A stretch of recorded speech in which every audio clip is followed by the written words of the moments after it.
Welcome to And It's Live, the podcast which dives deep into football's most iconic seasons, stories, and what ifs. If you love football, history, tactics, and nostalgia, make sure to subscribe, hit the bell, and drop us a like on YouTube so you don't miss an episode.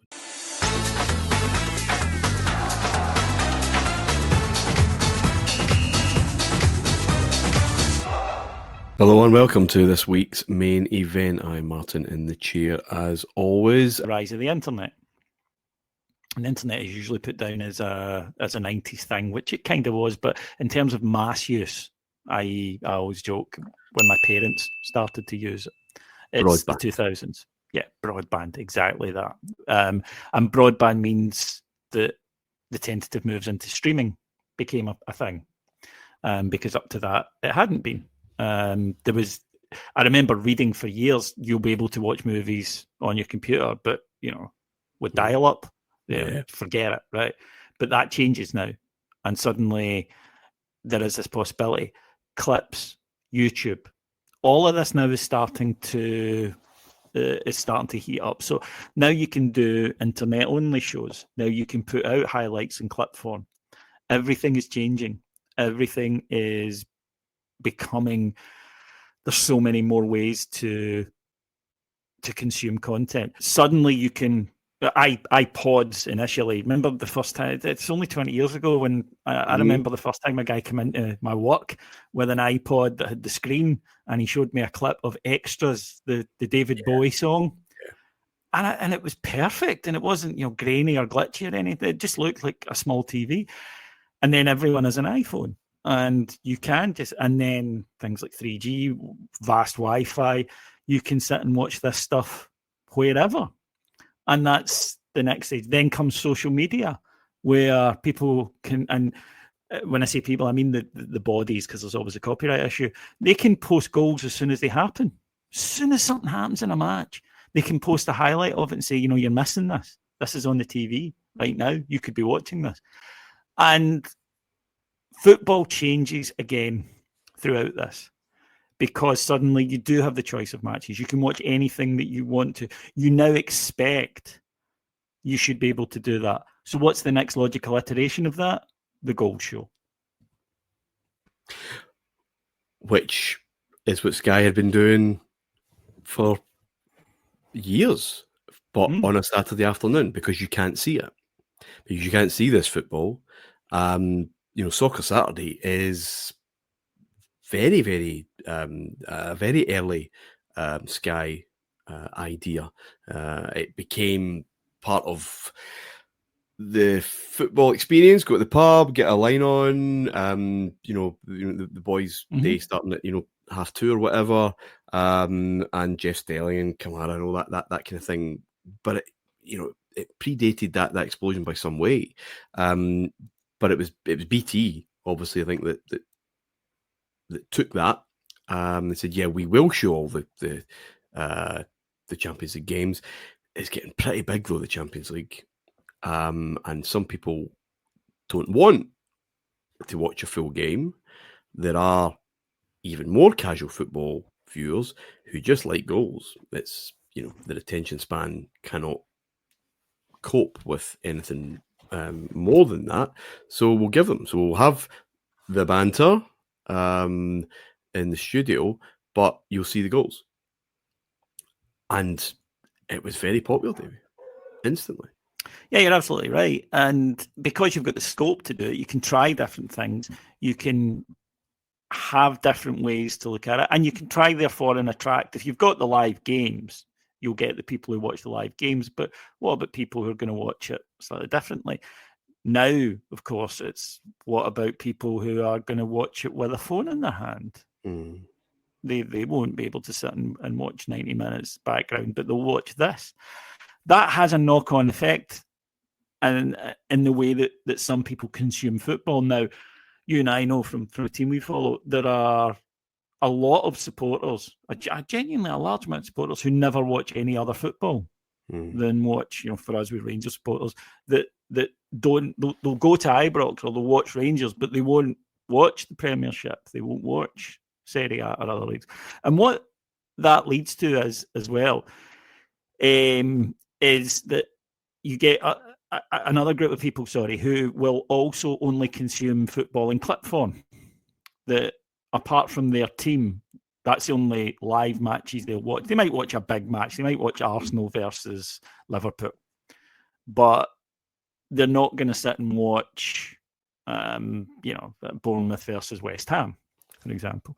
But they will watch highlight clip form. And what that has led to, I think, is I'll sometimes talk about a match and someone will say it was really boring. Our team were rubbish. And you go, well, actually, we weren't. We had, 10 really good chances. We took 4 of them. We won 4-0. And it took me a wee while to work out what it was. And it's because they just think that's what football should be now, because they're so conditioned that it's just attack, shot, goal or save, because that's all they see. They don't see good tactical discipline and running off the ball and crosses going into the stand, because that's all cut out. And therefore, it becomes more difficult for them to sit and actually watch 90 minutes and understand all the stuff that goes through. It's a little bit like, I suppose, T20 versus a test match. And if you only ever watch T20, having the patience to sit through a test match is going to be very difficult for you. And that's increasingly becoming a thing I've noticed in football with the way that people watch it. And even sort of, games in England that you and I will sit and talk about and go, I really enjoyed that. And I've heard it was boring. And I'm like, what? It really wasn't. It's funny you mentioned the T20 thing, Davey. Sorry. It was sold as a kind of gateway drug to Test cricket, and Test cricket won't die, but we need to give them something else, bring families in, bring people who have not been attracted to the game before. It is no gateway drug. It is, that's what they want. And you're absolutely right. No one, if they enjoy that, is naturally going to be able to have the patience for the ebbs and flows of that. And I think there is something similar in football for sure. 100% there is. The goal show is that in a nutshell. Yeah, 100% there is. If the vast majority of football that you watch, apart from your own team, is done through highlight and clip form, if you will sit and watch, for example, the goals roundup that you can get on your phone now at 5:15, most nights, you can see all the goals in the English Premiership on Sky's app. If that's what you do, then when you go to watch an actual game of football, it's going to be long and there's going to be large periods of it that's fairly boring because, across a 90 minutes, there's going to be, maybe 7 or 8 really important, on average, game. There's going to be some good shots, some good saves, some good play, but it isn't going to be end-to-end stuff, basketball, etc. That's just not what the sport is. And therefore, you are going to struggle with that. Of course you are. And that is increasingly... To be fair, TV companies have recognised this and try to provide now different ways to consume the football and get the different audiences. Me personally, for example, I tend not to watch the goal show because I don't really... It's not watching a football match for me. I want to watch a football match. And don't get me wrong, if it is dull and boring, then I have less patience, I suppose, than I used to because I can turn over. And I'll say to people, we'll quite often say in our group, what are we watching tonight then, when there's multiple games on? And sometimes somebody will say, well, I'm watching this, but if this other game's great, can you give me a shout? And you can go and check it. And it is something to bear in mind that we don't sit fascinated on the big screen in the corner as we once did. We have the screen in the corner, but we've got the little one in our hands as well. And, you're having conversations with people by text, by WhatsApp or whatever. So there's so many different ways and so many different areas in which you have to do it. And football clubs will have people whose job is specifically to create clips, short videos, etc., for their fan base. And it's becoming more of a thing. Now, there may be a danger in that, undoubtedly there is, in the same way that, you and I probably now sound a wee bit like Jim Farry and Ernie Walker did to us back in the 80s. But this is the next thing that football will need to evolve. And one way that it's had of combating that is, well, if they like lots of content in short bursts, we need a lot of content to generate that. If you've only got 2 games, then there might only be, say you've got 2 games and it finishes 1-0 and 1-0, We've really only got 2 or 3 clips. Yeah.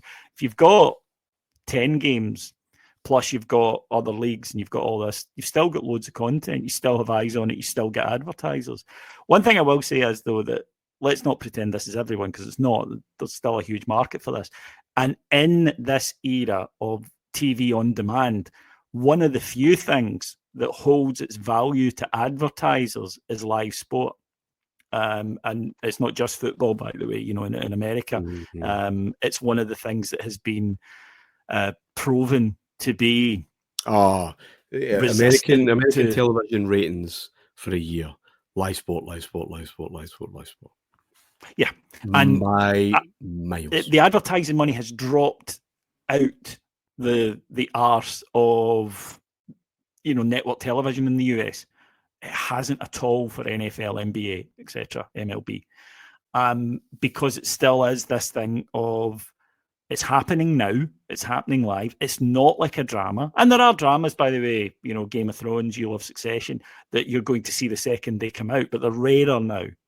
Most of us will consume drama, comedy, whatever, at a time. I think it's just consumed in different ways. I think.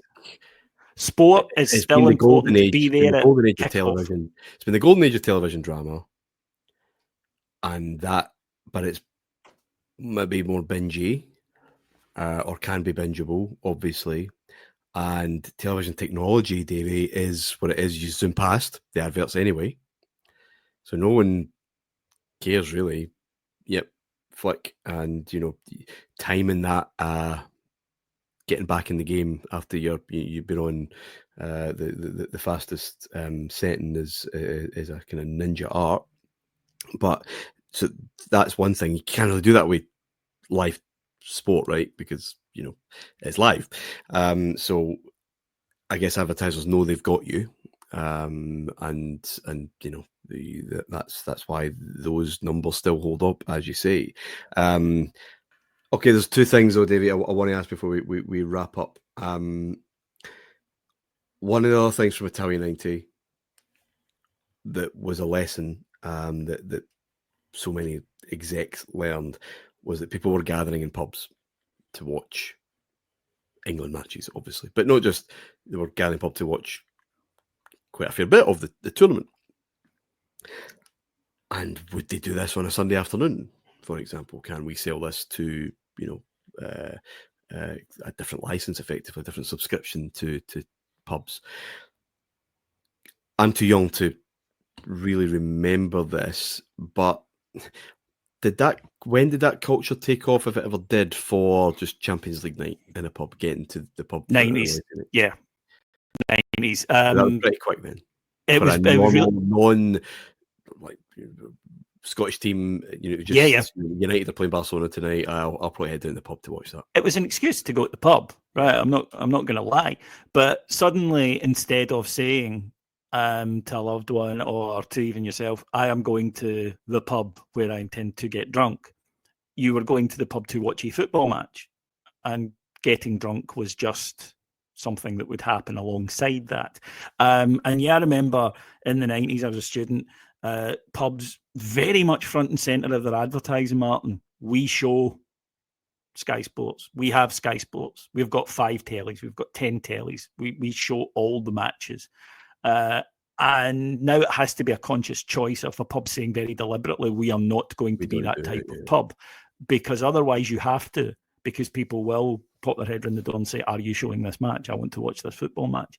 And it has become, a big part of it, and a Saturday and a Sunday thing. Football is a communal experience. It's best enjoyed in company, and particularly in a city where there are 2 teams, for example, being able to go to the pub and there's no issue, because the vast majority of people want to watch the game, but they don't care who wins, really, is a different experience. It is a more sociable experience.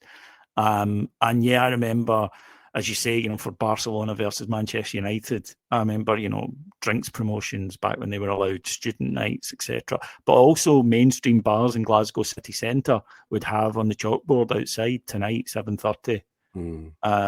Now, in the 80s, obviously it wasn't shown, so it's a silly thing to say, I suppose, but it was a whole new world. It was, come to the bar tonight to watch this football match. And it was... And this random football match, because you're going to get that excitement, right? If a British club goes far, just as you get in a summer tournament, if a home nation goes deep, that just the genuine communal experience, because everyone is probably shouting for the same team kind of thing. But this is just a kind of routine. Well, the European football's on tonight. I'm going to the pub. And then other sports caught into it as well. Pubs realised, well, if we can do it for this, we can do it for... We'll be showing the Ryder Cup, for example. Come and watch the Ryder Cup here. We will be showing, cricket. Big. I remember the 2005 Ashes in Glasgow. Of all pubs were boasting about showing that because it got very exciting.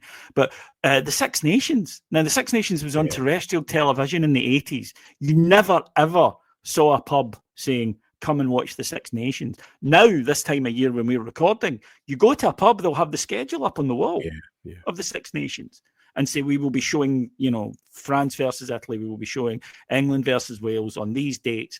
It's not just Scotland matches in Scotland. Yeah. They realised then that here is a good reason for people to come to the pub and sit and have a communal experience while, watching. And it became... As I say, that all came on the back of a double-pronged attack, the one being the Champions League, the other being the EPL.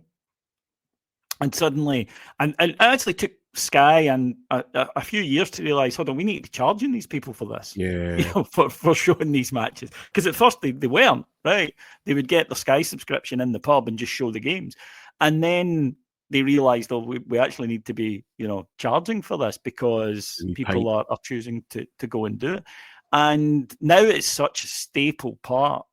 Like, you would be very surprised if you walked into a bar on a Champions League night to find something else on. You'd be very surprised, I think, most bars. As I say, you get bars who go out their way, and that's fine. They're providing to a different clientele and they're providing a different experience. But your average pub will have it on.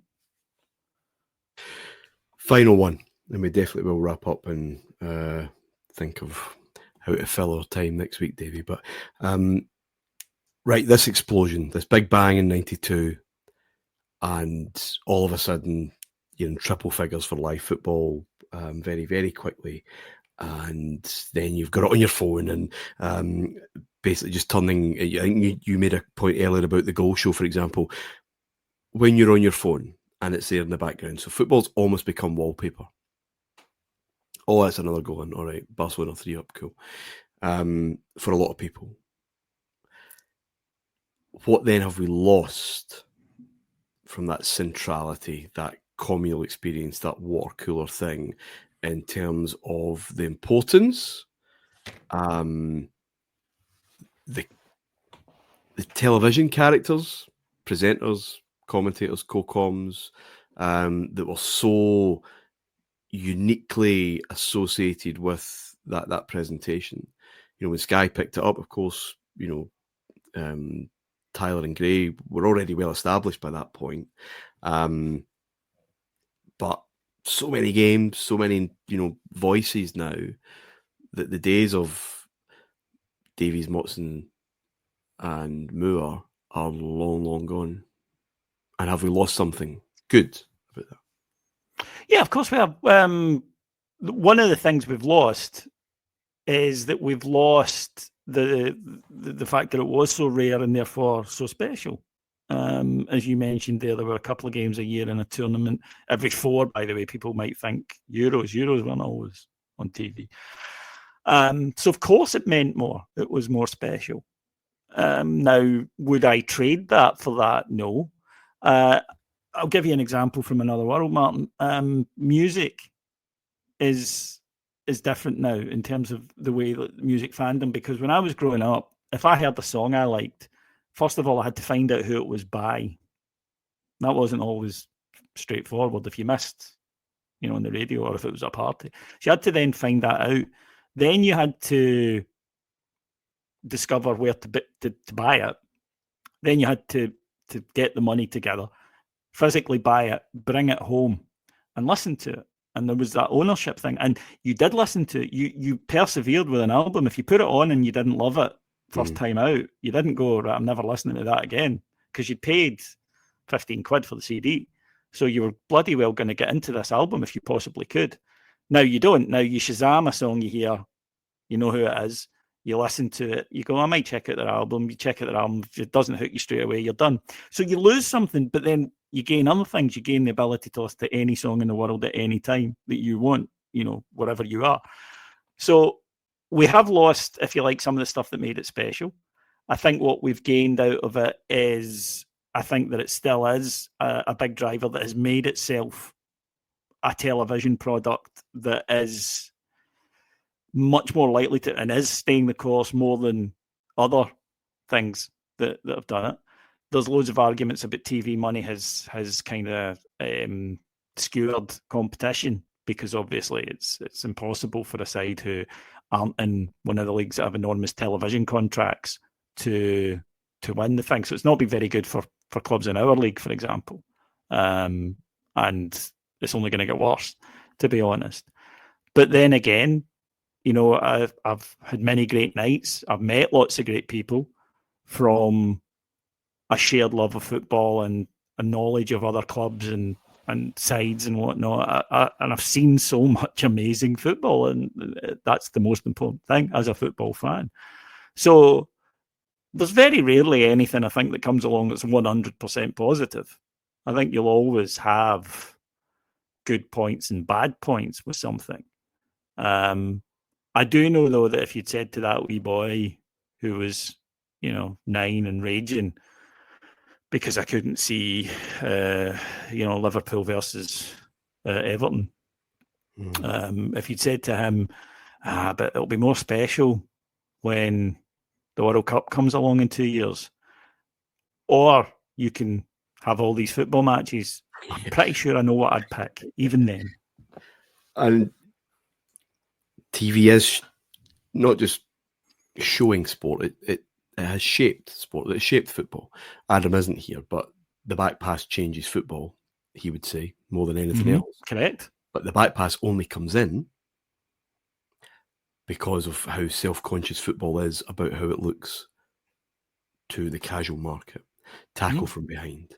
All the law changes from 1990 onwards. Penalty changes, even little things like making it more difficult for the goalkeeper to say, I actually think it's more attractive. Yeah, it's about, can we get more goals, more attacking play, more encouragement. There's a famous story a couple of years ago in France when Canal Plus said to the French league, you need to do something about this, because I think it was at the time the lowest scoring top 5 league. And they said, look, we're not paying for this shite. We could show the EPL. And there was a whole storm about it in France. And they said, well, you know, we're not showing this defensive crap if you guys don't improve. And there was a whole soul searching. If you want just as direct as possible the influence of football television on football, here was a league saying, we've got to get together here, lads, and come up with more ways to make this attacking, because this is the lifeblood of the game. And clubs had to do it. You know, clubs had to instruct coaches. Otherwise, we're going to lose money here. So, yeah, absolutely. Football has, you and I talk about this a lot on our various shows on this and on Seagulls and whenever we do Rangers games, is football now is a branch of entertainment, and people can deny that as much as they like, and they can talk about, no, it's pure competition, etc., etc. It isn't, because there's vast sums of money that go into it from the entertainment industry, and they're not paying because they want the elite sporting competition. They're paying because they want entertainment product. And, you know, I don't think we're anywhere near the end of that yet, because look at the US. No. And I am in the minority, I think. But we crossed the Rubicon a long time ago, but it will end up the death of it all because of attention spans. And that it needs to be condensed, and it needs to be more this, and needs to be more that, it needs to be more Hollywood. You know, golf, talking about being on a timer for shots instead of a professional player under the heat of battle taking as much fucking time as they need to make the correct choice. The two of us will outlive Test cricket. Yeah, we will. No Yeah, question about that, because it Yeah. simply isn't TikToked. It's not TikTokable. And yeah, I am a da now, and you're all going to hell in a hand cut. Oh, don't but get me wrong. I but that fucking is hate when I see a YouTuber appearing on television, and who is this? Who is this guy? but And one of the younger podders will go, "Oh, he's." inevitable. Yeah, but I accept that it's not. Movement They're not towards aiming it at me now. Yeah, They should be, but they're not. yeah. Anyway, what an enjoyable history of how football has been covered over the time frame that we've been looking at, Davey. Thank you very much. A pleasure as always, mate. And yeah, I did think that was interesting. I thought it was a wee bit different. I hope the listeners enjoyed it. I hope you did too. We'll be back next week. Until next time, bye for now. If you enjoyed the show and want to help us grow, please remember to hit that like button and subscribe to the channel. On YouTube, search for And It's Live Podcast. We've got new deep dives, drafts, and breakdowns dropping every other day.